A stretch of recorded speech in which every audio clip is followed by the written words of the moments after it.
The third morning I found her there. I stopped pretending I had come for any other reason. I told myself the first morning that I was checking on Bran. He was my oldest wolf, 16 years, which is an age past reckoning in the great gray breeds, and 3 healers had already told me he would not last the month. The fever had been in him since the early frost, spreading through his joints so that he could not rise without shaking. I had accepted it with the composure expected of a king, and I had hated myself quietly for that composure. Bran had run beside me since I was 19 years old. He had growled at my father when my father raised his voice. He had slept across the doorway of my chamber on every night I had felt the weight of the crown most heavily, as though he understood without being told.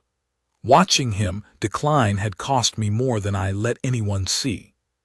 So the first morning, 6 days after the fever took a turn that made the healers go quiet when they thought I wasn't watching, I went to the stables before dawn. The wolves were housed in the lower pens, beneath the keep's east wing, where the stone stayed warm from the kitchens above and the floor was deep in clean straw. I expected to find Bran lying still, his breathing labored, his great silver head low. Instead, I found a girl asleep against his flank. She was small, I noticed that first, and then I noticed how completely and instinctively she had fitted herself to him, her back against his ribs, her right arm lying along his neck. Her hand was open near his muzzle, loose and trusting, the way a person only sleeps when they have no fear left in them. Bran's head was up. His eyes, which had been glassy and fixed for a week, were calm and clear and watching me. I stood in the doorway for a long time. There was straw in her hair. She was wearing a stable hands canvas dress, rough and plain, patched at the left shoulder. Her feet were bare, which should have seemed careless in the cold, and somehow seemed nothing of the kind. She had pulled a piece of coarse blanket over Bran's middle, tucked it under him on both sides. The wolf's shivering, which had been constant enough that my senior healer had started calling it a second symptom, had stopped. I did not want to wake her. I told myself it was because waking her abruptly might startle Bran, and that was probably even true. I stepped back, let the door ease shut, and stood in the gray-blue pre-dawn of the corridor for longer than a king has any right to stand doing nothing. Then I asked the night guard who she was. "The stable hand, my lord," he said, as though this were a complete answer. "Which one?" He blinked. "She cleans the wolf pens. Been here 6 months, 7. Senna, I think her name is. She came up from the valley settlements." I went back to the great hall.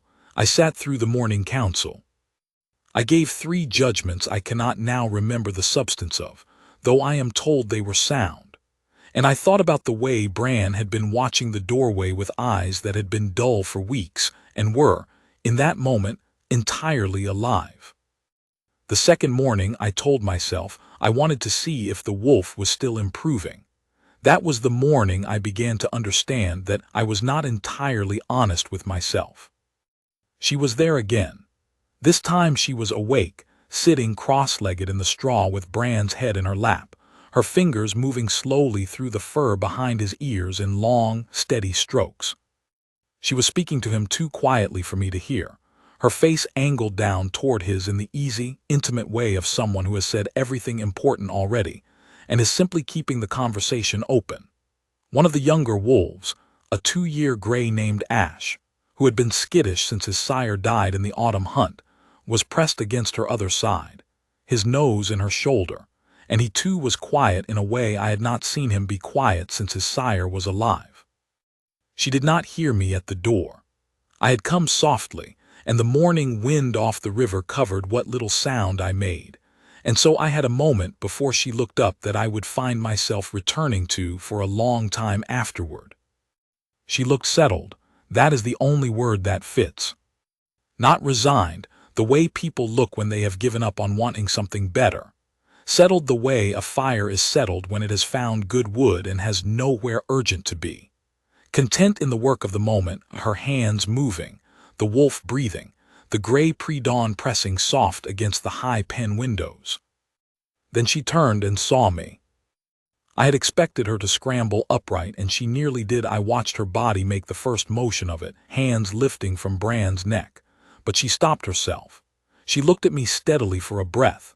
Then she laid her hands back down on the wolf's neck, slowly and deliberately, and she said, "I'm sorry. I should have asked permission before I stayed the night." But he was distressed, and moving him didn't seem wise. "I'll clear out of the pens each morning before the day staff come, if you prefer." "Not my lord." Not a dropping of her eyes or a reaching for any of the small performances that people usually offer when they realize they are speaking to me unexpectedly. She said what she meant and waited. "His fever is down," I said. 2 full degrees since yesterday. His breathing has been even since the 3rd hour after midnight." She paused, then added, not as a boast but as information, "He had a pain crisis around the 2nd hour. Leg joints from the way he was holding them. I've been mixing a root compound. It's nothing complicated, Old Valley practice. My grandmother used it on working hounds, and it seems to help with the acute episodes. I should have cleared it with the healers before I used it. I'll do that today." I looked at Bran. His eyes were on me with the old clarity. His tail, his great slow sweep of a tail, which had not moved in a week, made one single deliberate stroke against the straw. Something in my chest went very quiet. Not empty, the opposite. A kind of density I didn't have a word for. The feeling of a room that has suddenly filled with something you hadn't known was absent. "What compound?" I said. She told me. It was not in any of the court healers' recipes, because it was not elegant enough to be in court healers' recipes. It was a brewer's trick and a farmwoman's knowledge, the kind of thing that does not survive the journey from the valley to the written page. But it was old and it was sound, and anyone who studied the underlying principles would recognize them, even if they had never seen this particular form. "Stay," I said. "Whatever you need from the supply room, ask for it. I'll send word." "I only need what I already have," she said. "I brought my own kit." She nodded toward a small cloth bundle in the corner, carefully knotted. I left before I could find another reason to stay. The 3rd morning, I did not pretend.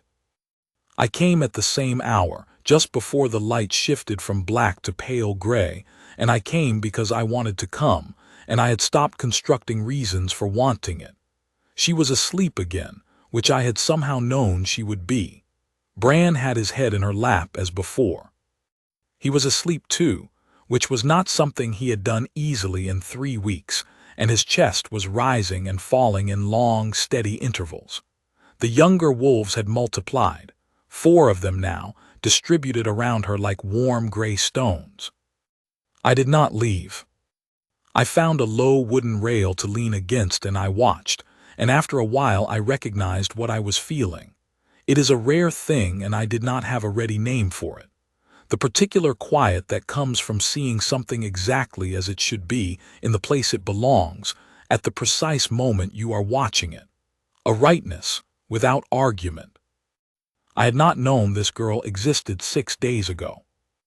I had passed her in the corridor of my own keep without seeing her, the way you pass a door that has always been there and you have stopped registering. She had been caring for my wolves, sleeping beside them when they were distressed, mixing her valley remedies in a corner of the supply room that the court healers did not bother with.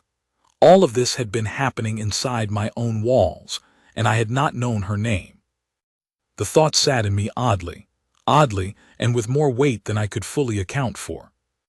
When she woke, just as the light was shifting, she turned first to check Bran before she did anything else. She pressed her fingers gently along his neck, watching his face.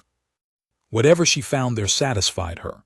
She let out a breath I recognized as relief, slow and private, the kind you let out when you have been afraid for a long time, and the fear finally finds a foothold of ease. Then she looked up and found me, and this time she was not startled at all. 3 mornings, she said. Yes. She considered me for a moment. He's improving, really improving, not just a stable day. The joint inflammation is down. He ate last night, not much, but he chose to, which is different from when the healer's hand fed him. She paused. I'm not saying that to justify being here. I'm saying it because you should know. I know, I said. I can see it. She nodded once, as if that settled something. Then she began working, quietly and methodically, running her hands along Bran's body in what I slowly realized was a structured examination, checking specific points in order, murmuring to the wolf in a low, continuous tone that seemed to expect nothing back but kept him easy. I stayed. She did not ask me to leave, and she did not perform for me either, did not narrate what she was doing or angle herself to be seen doing it well. She worked, and I watched, and the morning light came slowly through the high windows and turned the straw around her to something close to gold. I thought about sitting down. I thought about it for a while, and then I did it, lowered myself into the straw and rested against the rail and let the warmth of the pen settle around me. One of the young wolves immediately leaned against my knee. I put my hand on its back without thinking. You've done this a long time, I said. Since I could walk. My mother kept working dogs, and her mother before that. My grandmother used to say that you can read everything a creature is feeling through the back of the neck if you know what you're listening for. She glanced up briefly. She didn't mean with your hands strictly. She meant with something else, an attentiveness. It's hard to explain to someone who doesn't have it. Can you tell with people? She looked at me more directly then, something careful and clear in her expression. Sometimes. And what do you read in me? A long pause. I had not planned the question, and I was not sure why I had asked it, except that it had simply been true. I wanted to know what she found when she looked. A man who is very tired, she said at last, who does not allow himself to show it, and who came to these stables 3 mornings running, because this is the one place in his own keep where nothing is required of him except to be present. The wolves were the only sound for a moment. Then I laughed, a real thing, not a court sound, and I saw something shift in her face, some small readiness she had been holding cautiously let go. Senna, I said. Yes. My name is Kale. She met my eyes. I know who you are, my Kale. We sat in the straw together for another hour while the keep woke up around us, and I told her more about Bran than I had told anyone else. The autumn hunt when he was 3, and he had dragged a full-grown boar by the ear to protect a young pack member who had gotten turned around. How he had sat outside my chamber for 2 days straight when I lost my father, present and patient and asking nothing, and how that had meant more to me than anything anyone said. The way he had refused to come down from the mountain road on one winter campaign, until we went back and found the injured rider we had passed without stopping, and how his insistence had embarrassed me in front of my men in the moment, and humbled me quietly for years afterward. I did not know why I was telling her these things. I had not told them to anyone, not because they were secret, but because there had been no one who would receive them as anything other than stories about an animal. Senna received them as what they were, records of a friendship and its particular texture. She listened in the way that she worked, fully, and without agenda, and I found I was not done when I thought I would be. She told me about the valley settlements in return, a little. Her grandmother's house on the edge of the River Fen, the dog pens that doubled as her childhood playground. The way illness in working animals is a crisis in a valley community in a way that it isn't in a keep, because when a working animal is lost, something real and practical is lost with it. A season's crop coverage, a herder's reach, a guard through winter, and so valley people learn animal care the way court people learn politics, because their world depends on it. She said it matter-of-factly, not looking for sympathy, and I understood from the way she said it that she had grown up in a world where things had weight and consequences, and that she had not been sheltered from either, and that this had made her into someone who could be trusted with a sick old wolf. On the 4th morning and the 5th and the 6th, the pattern said itself. I came in the gray hour before the day's business. She was already there. We sat in the straw, or stood together in the run when Bran felt well enough to be up, and we talked in the way of two people who have discovered that the other one is worth talking to and have not yet exhausted the available supply of conversation. She asked me about the keep's history, which she was curious about in a practical sense, how long the wolf pens had been in their current configuration, whether the eastern run had always been the warmest, why the supply room stocked certain herbs and not others. She asked the way someone asks who is already forming plans, already thinking about what she would do differently once she understood the whole shape of the thing. I found myself answering in detail, retrieving things I had not thought about in years, the renovation of the East Wing when I was 12, the pack elder who had designed the original pen layout and whose notes were still in the record room, the healer before Aldrich who had maintained a more comprehensive herb supply and whose methods had been quietly simplified when she retired. "The notes are still there?" Senna asked. "The pack elder's notes on the pen layout?" "I assume so. The record room keeps everything." She looked at me with an expression I was starting to recognize, the look of someone who has been given information she intends to use. "I'd like to read them," she said, "if that's allowed."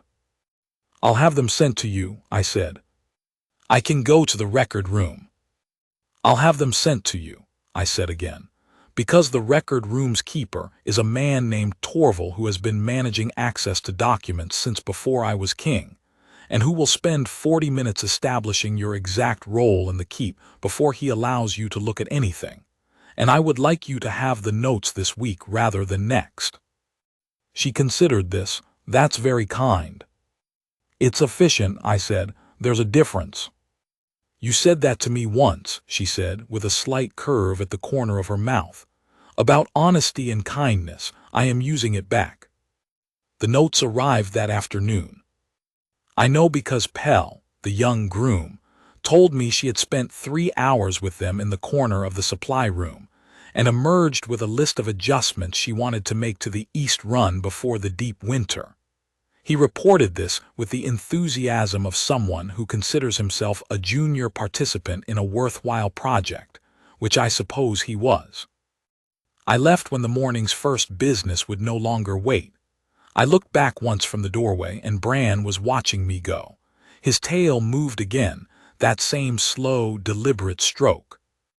I am not a man who has been made promises by tail strokes. But that morning, with the light just starting through the east windows and the pen smelling of straw and warmth, it felt like a beginning. The court healer's name was Aldrich, and he was excellent at his work and fully aware of it, which meant that, when I asked him to review Senna's compound, he did so with the particular neutrality of a man who has decided in advance that the review will be unfavorable. He came to me with the compound's components listed in his precise script, and he stood before my table with his hands clasped, and he went through them one by one. "The riverwort is not documented in any of our texts," he said. "The method of the root reduction is non-standard. The administration timing morning and late evening rather than the usual 3 intervals has no precedent that I can find." "And," I said. He paused. "And the wolf's temperature has normalized," he said, with the manner of someone reading a sentence he did not write and is not entirely sure he endorses. "The joint inflammation is measurably reduced. He is eating voluntarily." "The bedding material you prescribed," I said. "When was it changed?" 3 days ago." "The compound was started 5 days ago. Bran's tail moved this morning. I tell you this because it had not moved in a week." I sat back. "I would like you to read the compound's components again and tell me which ones you object to specifically, setting aside the question of precedent." He read them again, and this time he was slower about it, and when he was done, his expression had changed in a way that cost him something. "The riverwort," he said, "is not in our texts. But the purpose she is using it for, reducing acute joint inflammation, calming the central pain response, is consistent with how we use the upland variety in winter complaints. It is a plausible substitution, Possibly a better one if the valley riverbed produces a higher oil content. He stopped. I do not like saying this. I know you don't, say it anyway. She may have found a better approach for joint-based fever in working wolves than we have been using. He said this precisely, and without inflection, in the manner of a man delivering a truth that is going to require some internal rearrangement. Then I want you to document it, I said, and I want you to spend time with her this week, not reviewing her methods for approval. Learning them. He left with the careful face of a man accepting a correction he cannot argue with, and I felt no particular guilt about that, because Bran's tail had moved. By the end of the first week, Bran was eating full meals. He was slow to rise from the straw, still careful with his joints, but he was rising, which was something the healers had privately stopped expecting. By the end of the second week, he was walking to the pen door to meet me when I came each morning, 3 steps, then 5, then the full length of the run, his breath clouding in the cold air, his great gray head held with something approaching the dignity he had carried before the illness. He had not done that since summer. Senna moved through the stables with the same quality she had in the pen, methodical, quiet, without show. The other wolves had found her in their own time and their own way. Old Myra, the breeding female who had distrusted every new keeper in the stables for 11 years, began waiting for Senna at the gate of her run each morning, which the day staff reported to me with the bewildered air of people watching something they don't know how to file away. The young gray ash, who had been sharp and startling since his sire's death, began to settle, not all at once, but in the slow, genuine way of an animal that has found a person safe to be near. The smallest of the winterborn pups, who had been reluctant to approach anyone on the day staff without backing away, began sleeping in the corner nearest to wherever Senna was working. I watched all of this from the doorway most mornings, and the court watched me watch it, which I did not trouble to hide. There is a particular unease a court develops when its king begins behaving in a way it cannot categorize. I was not paying court to Senna in any recognizable form. I was not sending gifts or granting her a formal post or doing any of the visible things that would allow the court to organize itself around what was happening and decide where to stand. I was simply present, each morning in the stables. I was present in a way that I was not elsewhere. And the court could see that something was different, and it did not know what to do with difference that it cannot name. Senna herself was what she had always been, thorough with the wolves, direct when spoken to, unimpressed by formality in the way of someone who grew up in a place where being impressed by formality would have gotten in the way of the work. The day staff had adjusted to her with the pragmatic speed of people who have noticed that the wolves are quieter and calmer since she arrived, and that this makes their own work considerably easier. One of the younger grooms, a boy of 16 called Pell, had begun following her through her morning rounds asking questions about the remedies, and she answered each one fully and without condescension, and he had taken to arriving earlier than he was required to in order to hear more. I noticed these things. I filed them in the part of my mind that had begun, without formal instruction, to be her archive. On the 8th morning, she said something that I have thought about since, in the quiet moments between decisions. We had been talking about the valley settlements. She had mentioned something about the annual river flooding and how it changed the quality of certain root harvests, and then she had gone quiet for a moment, looking at Bran in the way she sometimes did, as though she were taking a reading. "You look different," she said, "than you did the first morning." I waited. "Less worn," she said. "Not entirely different, but something has shifted a little." She paused, considering her own phrasing. "My grandmother used to say that you can see in a person's face whether the work they're doing is the right work, that it settles something. I think you might be doing something right coming here." "I think I might be," I said. She looked at me for a moment. "I wasn't sure if you would keep coming. After the first time I saw you, I thought he is a king, and kings are busy, and he came because the wolf is important to him, and that was enough, and he won't come back." A pause. "And then you came back." Did that surprise you? Yes, she said honestly, and then it didn't anymore. I thought about that for a while. Does it feel strange, I said, to be talked to here, by me, in a stable pen in the early morning when you are working? She thought about the question seriously. No, she said at last. It feels like a sensible use of both our time. We are both early risers, and this is a quiet hour, and you are clearly not doing this to interrupt my work. A small pause. Also, you are good company. Which is perhaps the most surprising thing about all of this. That a king can be good company. That anyone can be good company at this hour, she said, with the exact degree of dryness that meant she was not entirely serious. I am not at my most sociable before dawn. You seem perfectly sociable. I have been trying, she said, without particular drama. You are worth the effort. I did not have an immediate response to that, and she seemed to know it, and she went back to her work and I stayed.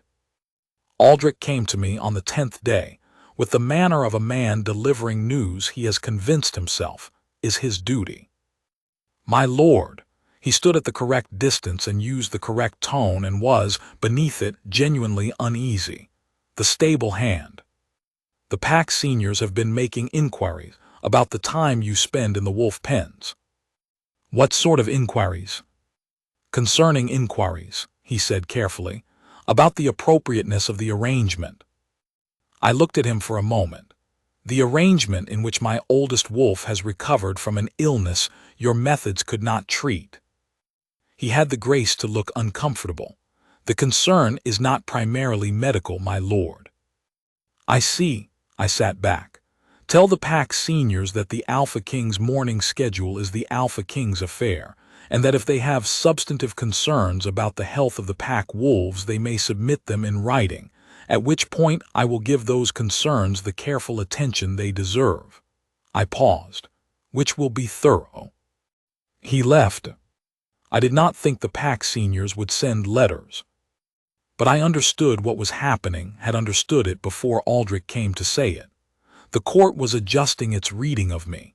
Every court does this, constantly, quietly, the way water adjusts itself to new ground, and the question underneath every adjustment was one I was not yet ready to answer directly, even to myself. Or perhaps I was ready.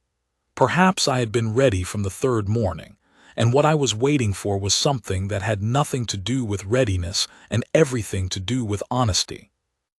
I came early on the 15th morning, even earlier than usual, in the hour when the stables were fully dark except for the pen lights. I had woken from a dream I couldn't hold, one of those dreams that is all warmth and no content, that leaves you with the sense of something good being very close. I had lain in my chamber for a time listening to the distant river, and then I had gotten up, and I had gone to the stables without composing a reason. She was awake.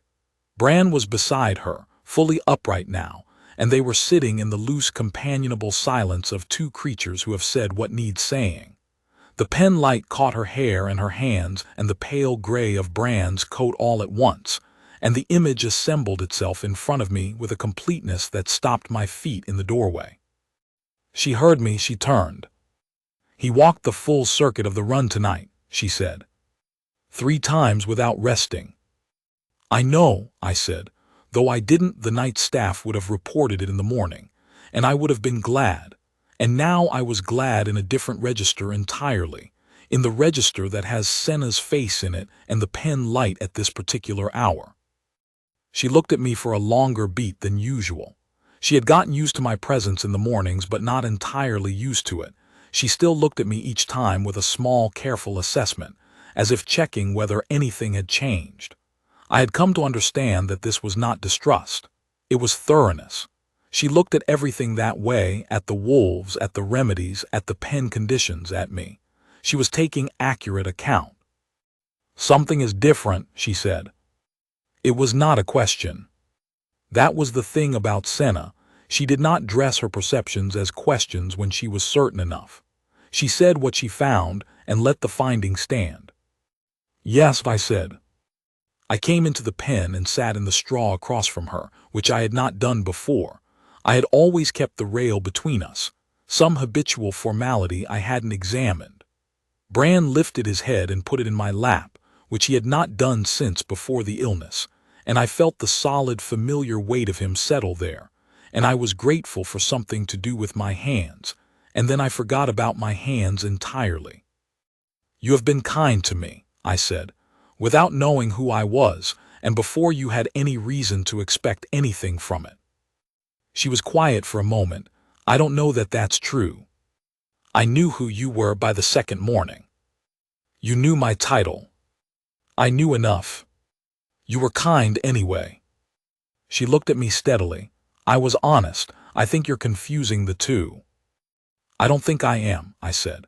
"Honest is not the same as kind, and kind is not the same as honest. You were both. You told me what you found when you looked at me, even when what you found was that I was tired and hiding it, and you said that without any sense that you were doing something risky. And you looked after an old wolf who meant nothing to you except that he needed looking after, and you did it because that is what you do, not because it was going to earn you anything." I paused. "That is a kind of goodness I have not often found inside a keep's walls." She was quiet for a longer moment now. Bran's chest rose and fell under my hands, steady and warm. "Cale," she said at last. "Yes. What is it that you're saying?" I had thought about this in the corridor during the nights when I'd lain awake, and all of that preparation was gone now. I was saying it simply, the way you say a thing when the prepared version has been outrun by what is actually true. I am saying that I have come here every morning for 2 weeks and I have not wanted to leave, and I have come earlier each time, and the only hour of the day that feels like mine is this one. I am saying that when Aldrich came to tell me the court was curious about it, I felt nothing at all except that I did not want to explain it to anyone, because the only person I wanted to be honest with about it was you. I paused. I am also saying that my wolf put his head in my lap just now, and he has not done that in 3 months, and he did it because you are in this pen, and I think he knows something I have been slower to know. She looked at Bran's great gray head across my knees. "He's a very wise wolf," she said softly. "He has always been wiser than I deserved." Something crossed her face.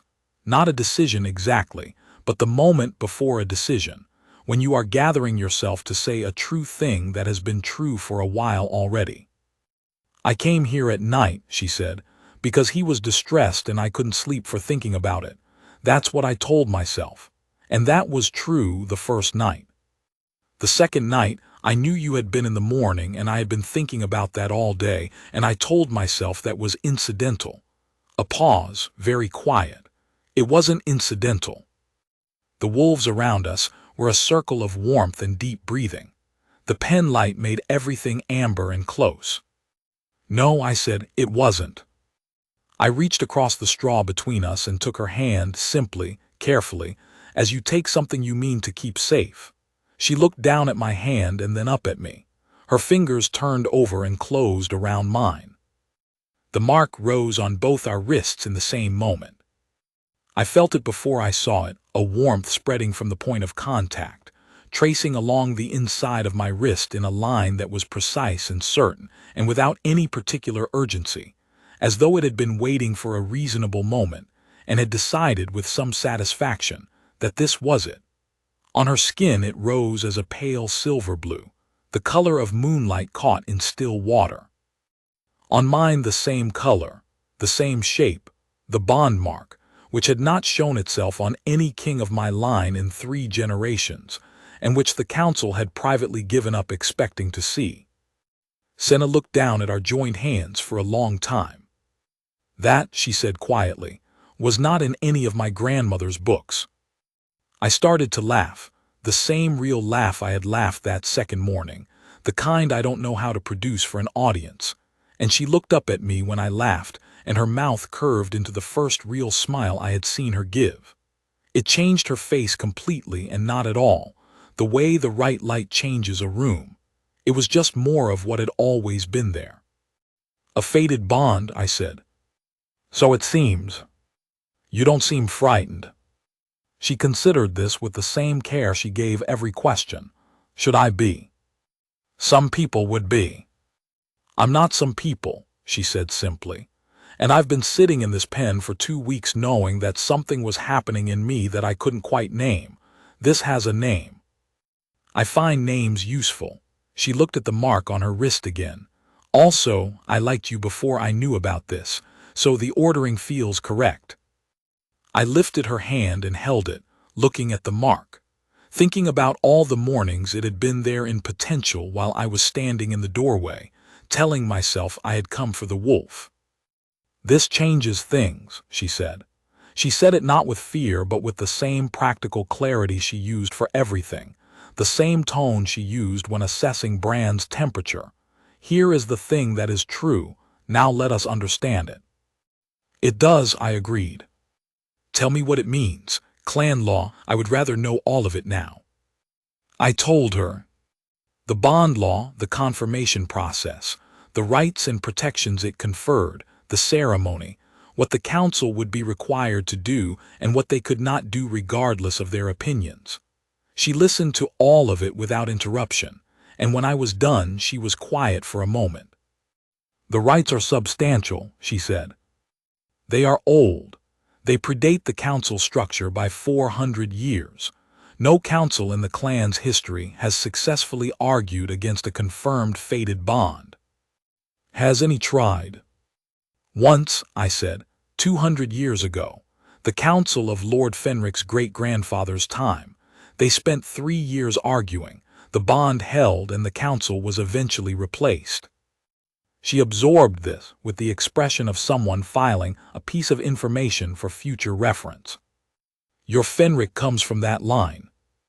He does, he knows the history, he will not repeat it. No, she said thoughtfully, he didn't strike me as someone who enjoys repeating his family's mistakes. A pause. What about Masson? Masson is a politician. He will look for the position that costs him least and gains him most. Once he understands that the bond law gives him no useful ground to stand on, he will find a way to be helpful. She considered this. You expect him to come around. I expect him to come around, I said, and to spend a week pretending he was never opposed in the first place. He will find Senna's Valley knowledge genuinely interesting, and will tell me so with the air of someone who discovered this himself. She was quiet for a moment. Then she looked at me with something warm and slightly amused in her expression. You have been paying attention to your council for a long time. 17 years as king, you learn the patterns. And Bran, she said, glancing at him, he knew the whole time, didn't he? I think he did, I said, from the first night. She looked at Bran with the same expression she had when she looked at him in pain, not pity, but a deep, unhurried tenderness, the kind that doesn't need anything from its object. Clever old wolf, she said softly. Bran's tail moved, once satisfied. I'm going to need to tell the council, I said. I would imagine so. It will cause a great deal of administrative commotion. I am sorry about that. I'm not, I said. I am deeply, genuinely not sorry about that.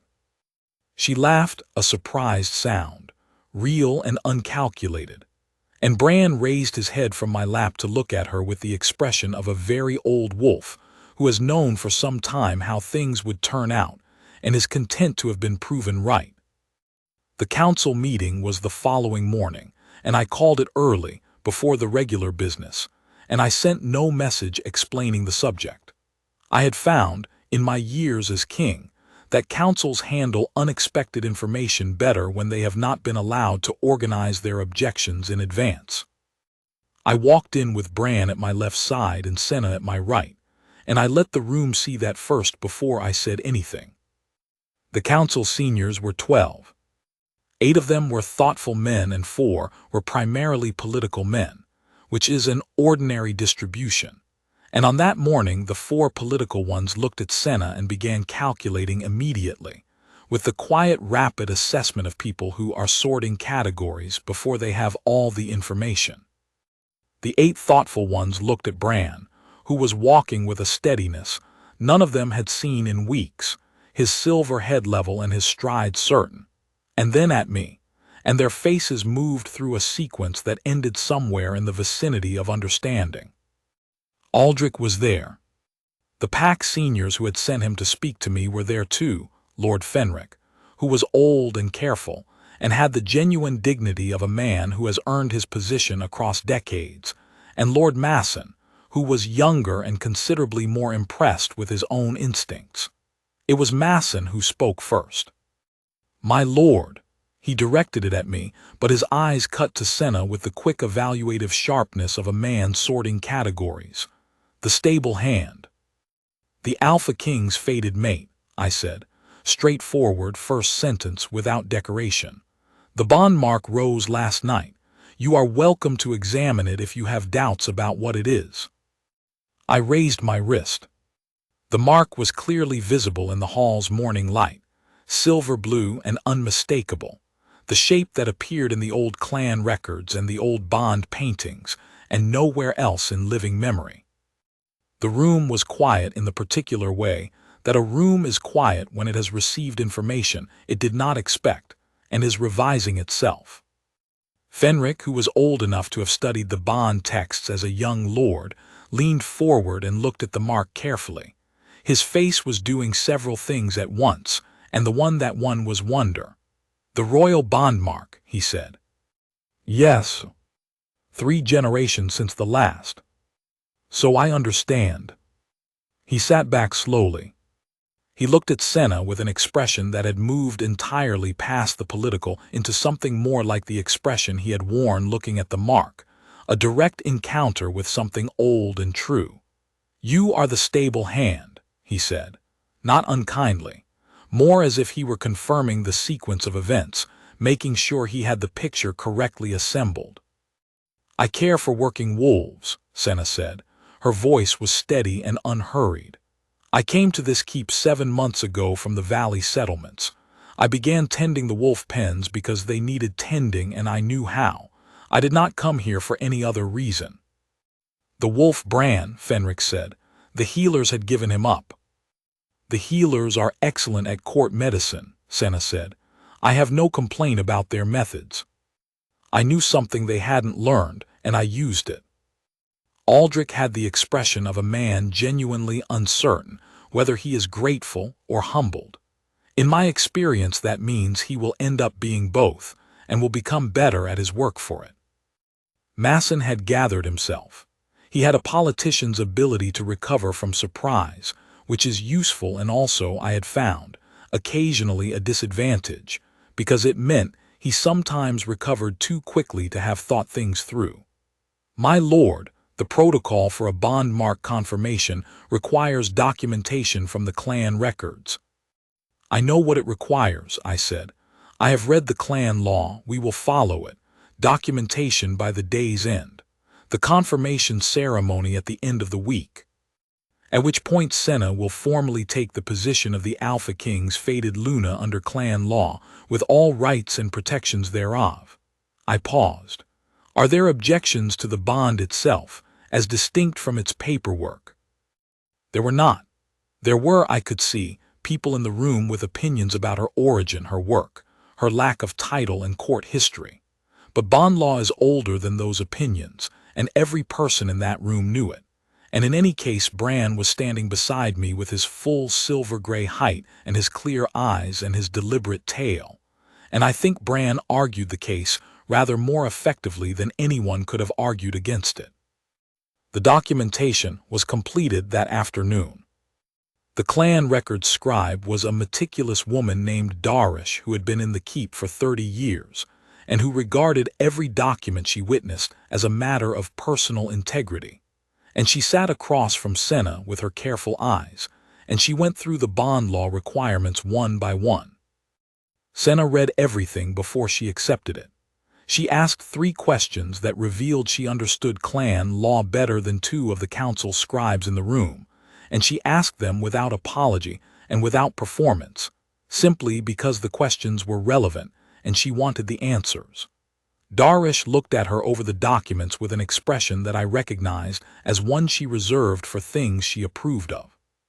The week that followed was organized in the way that weeks of formal preparation are organized: ceremonies and fittings and introductions, and the careful positioning of Senna among the pack seniors in settings where they could speak to her directly and discover for themselves what I already knew. I watched them discover it in sequence, the way you watch a fire find its way through new wood. Fenric found it first, in a conversation about valley medicine that turned into a conversation about clan history that he had not anticipated and did not want to end.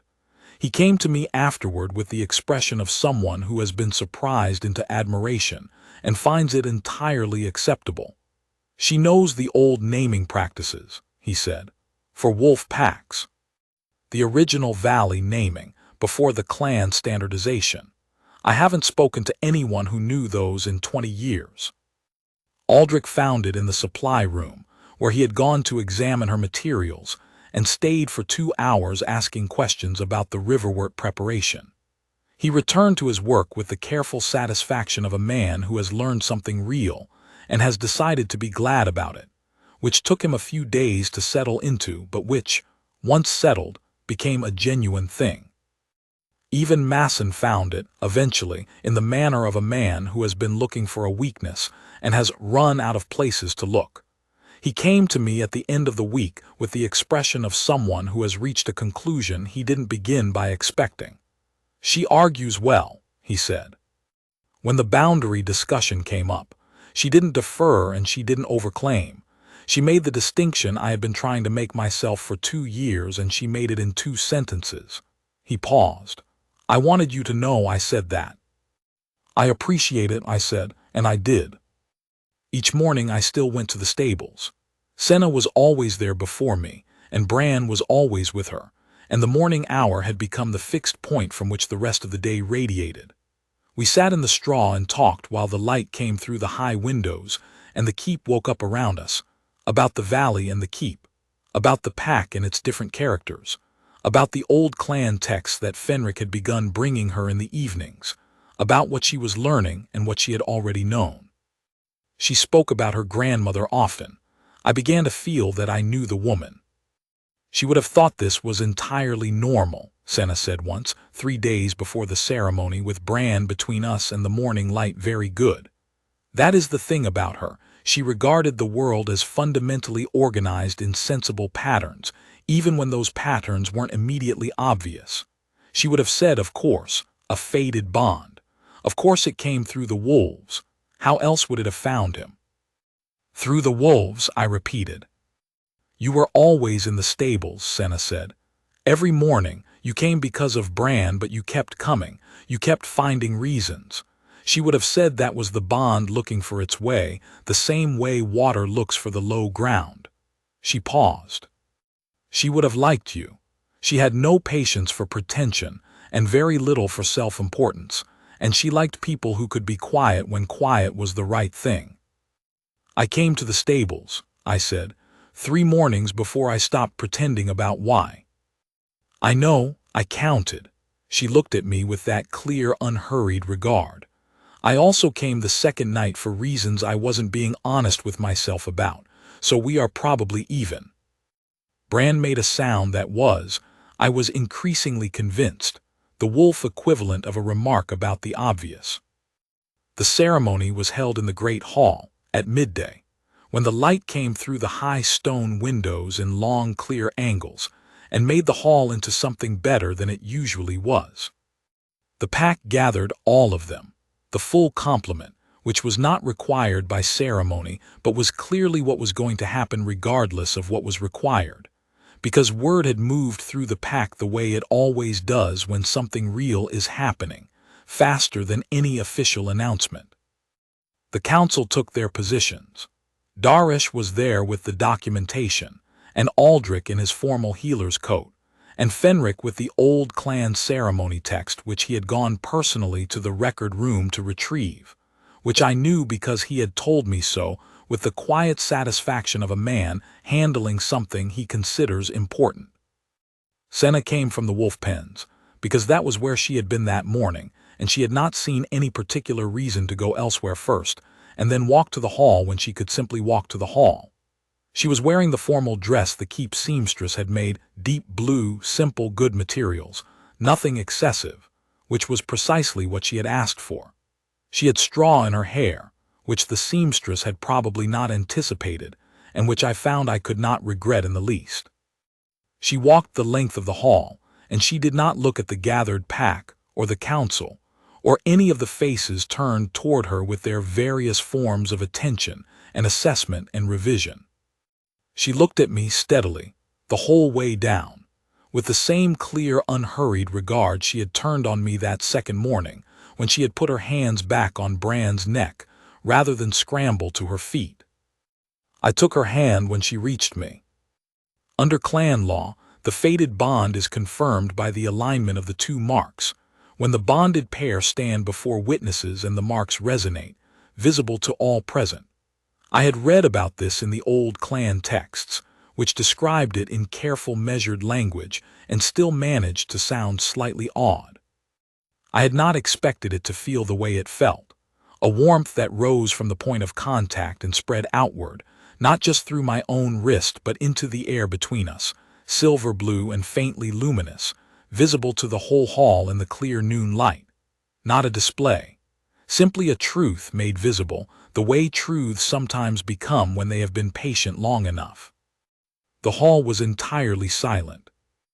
Bran, who had come in behind us and was now standing at my left side where he had always stood, made a low sound that was not quite a howl and not quite a greeting, and was its own thing entirely. The sound of a wolf who has been part of a story from the beginning and is satisfied with how it is resolved. Fenric spoke the confirmation words, as the senior council lord. He had a deep voice and he used it well, and the old words were old and had been said in this hall before, 3 generations past, and they sounded like it, like something being recalled rather than recited. "The bond is confirmed," he said when the words were done. "The Alpha King's fated Luna." What happened in the hall in the next moment was not the formal pack bow that the ceremony required, which would come afterward, organized and proper. It was something that came a beat before the formal bow, unorchestrated, a collective exhalation, and then the stillness of people who have been shown something true and are simply sitting with it. Masson, to his considerable credit, was among the first to incline his head. Then the ceremony continued as it should, and the formal bow came, and the hall filled with the particular warmth of a large group of people who have understood that the right thing has happened.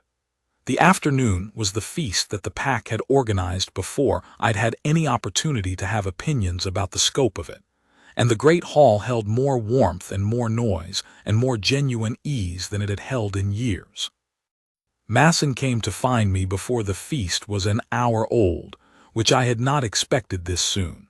He had a cup of something warm, and he stood beside me at the edge of the hall with the careful posture of a man constructing a particular impression. "She argued well in the review session yesterday," he said, when the boundary question came up. Fenric had been circling around the distinction for 20 minutes and she drew the line in 2 sentences. Direct, accurate, no excess. "I am glad to hear it," I said. "I want you to know," he said, and then paused, which was unusual for Masson, who generally did not pause, "that I was wrong about the nature of my concern. The origin concern, the valley question. I was wrong to weight it as I did." He said this carefully, the way a man says a thing he has practiced, and I recognized beneath the practice that it was genuine and that it had cost him something. "I appreciate you saying so," I said. "She is not what I expected," he said, "which I understand is not a complicated observation, but I mean it specifically. She is not performing anything. Everything she says is the thing she is actually thinking, and she has thought about it before she says it, and she is right more often than not. I am not accustomed to that combination." He paused again. "I thought you would want to know." "I did want to know," I said. "Thank you, Masson." He inclined his head and moved back into the hall, and I watched him go with the recognition that he would be a more useful member of the council in the years to come, having been forced to revise himself on something he had been too certain about. That is usually how that works.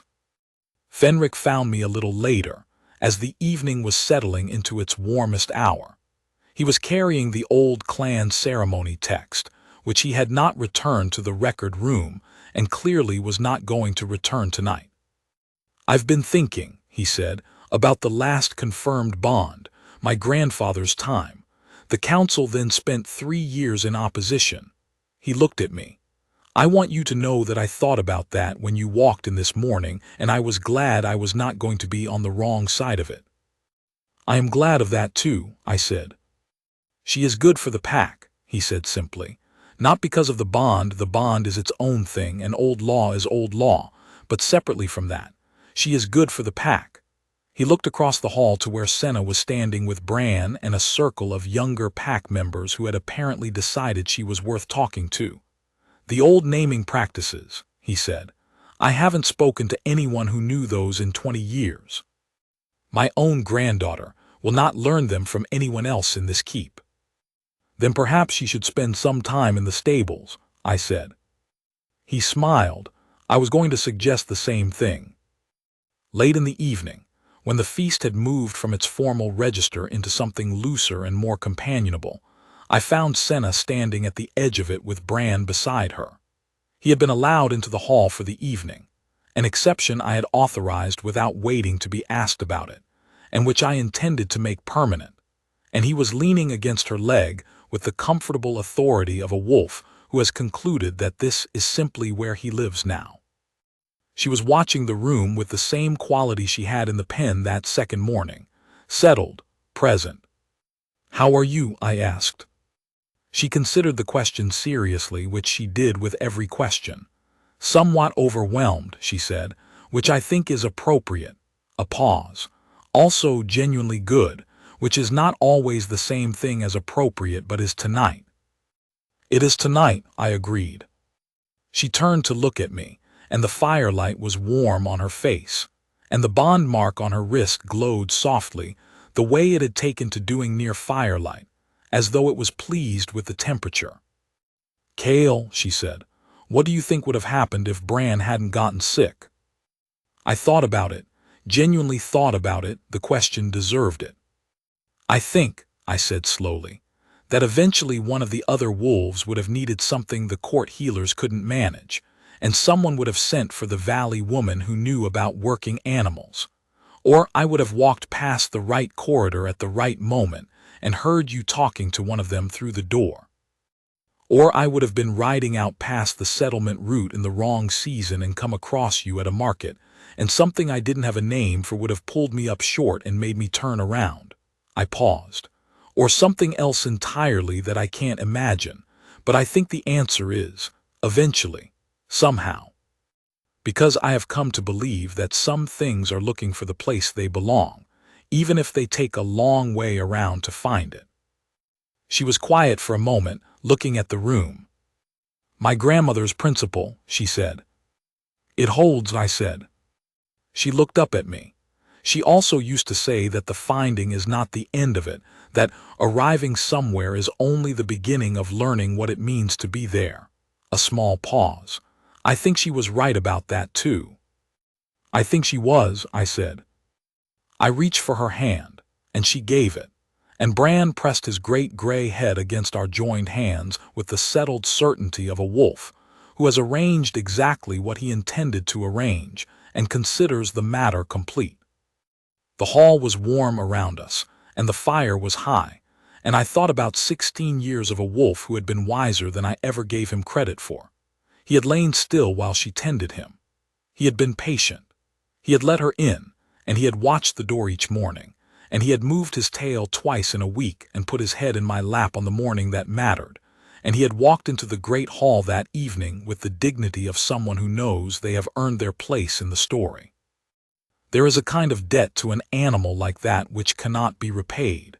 You can only try to be worthy of it, and to spend the rest of your life glad that it was yours. I had come to the stables the first morning to check on him. I had come back the second because something in me had already started to understand. I had come back the third because I had stopped pretending. He had known, I think, from the first night she sat beside him. He had lain still while she tended his fever and tucked the blanket under him and stayed when she did not have to stay, and he had understood what she was. He had been patient while I caught up, as he had been patient with me my whole life, as he would always be. I kept her hand in mine for the rest of the evening. And in the morning, as every morning after, I came to the stables before the light. She was always there before me,